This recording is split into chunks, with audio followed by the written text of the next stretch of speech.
لا تفشي سرا ما استطعت إلى امرئ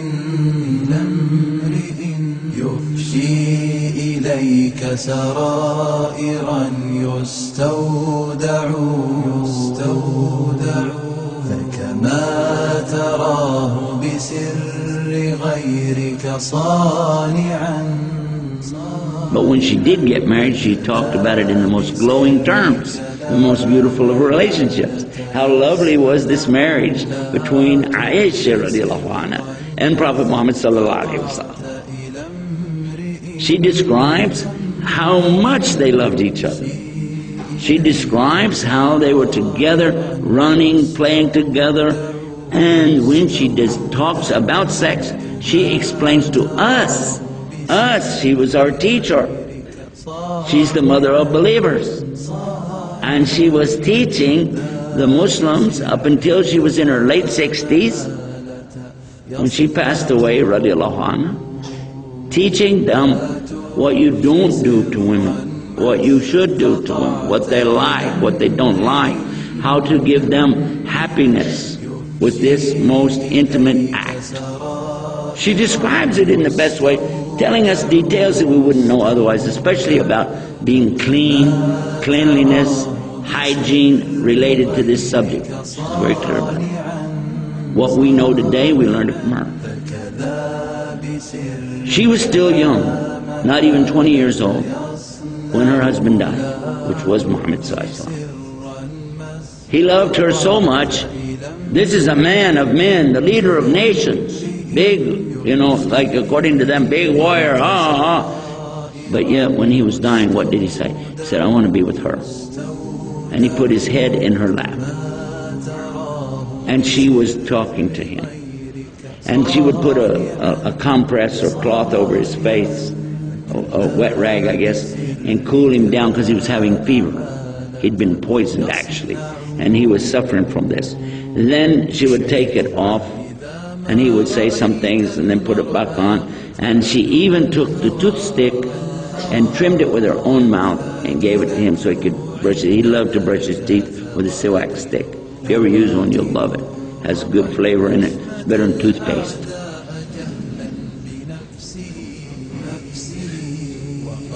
How much did she love him? How much did he love her? He said himself,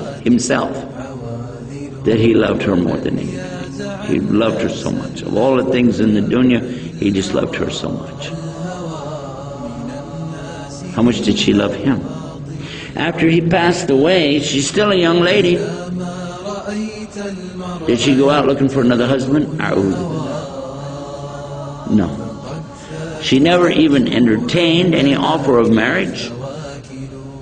There was no discussion about this. And what did she say about her husband? I'm going to ask you, you know women, ladies, have you ever met any woman who could go, let us say, 40 years and never say a single bad thing about her husband? How about 40 days? How about 40 hours? How about 40 minutes? Never said a single bad word against her husband, ever. If she did, it would have been recorded, because they recorded so much from her. We have over 2,200 Sahih Hadiths coming from her, very important information of Islam coming from her, and you will not find anything but the very best respect, love for her husband. Now what did she believe? She believed there's only one God.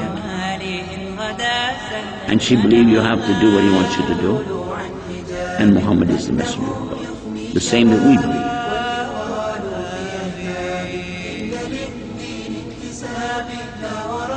And what was she most interested in?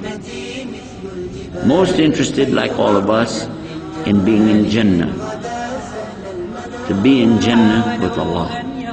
This is what Muslims are seeking. When I started the program out tonight, I mentioned that. That's what I was seeking. How can I get close to Allah? What can I do to know more about Allah and draw closer to Him?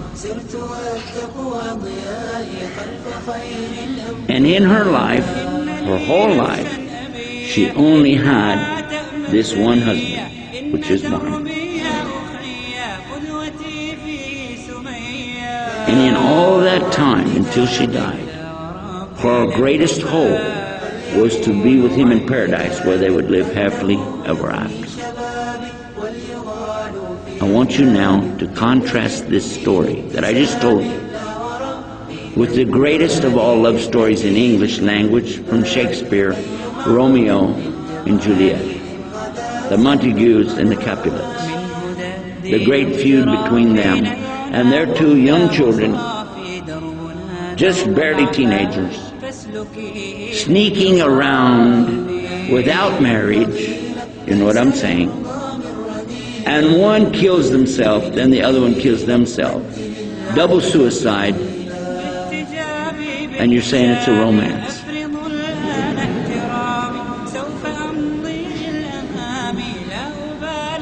Now let's go back and compare it to Muhammad and Aisha. This is the greatest love story ever told. In spite of the fact that she lived so much longer after him, she never entertained an idea of anybody but him, and to be with him in Jannah so they could live happily ever after. Which of the stories do you want to tell your children? Really? Think about it.